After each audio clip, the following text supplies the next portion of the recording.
Karong hapon, yaring nagapanguna nga balita. 52.97% na sang target population sa syudad ang fully vaccinated. Kagkabala ka webinar ginpatigayon sang CDRRMC bilang kabahin sang ila disaster response nga aktibidad. Madamo na nga mga Ilonggo ang nagapabakuna kontra COVID-19, kag wala man nagauntat ang vaccination program sang lokal nga panguluhan.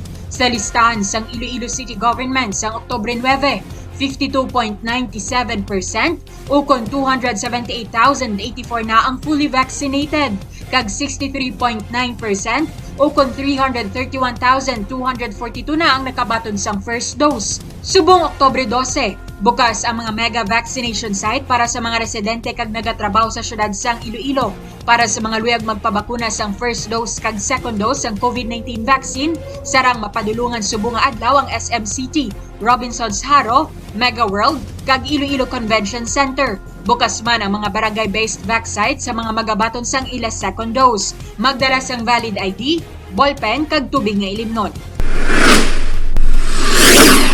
Ginpakamayo sang Iloilo City Disaster Risk Reduction and Management Council nga magpatigayon sang virtual seminar nga gintiguluhan kabalaka webinar. Sa tinutuyo nga matudloan ang tagsa ka mga barangay sa syudad nga mangin alerto sa tion sang emerhensya o kun kalamidad.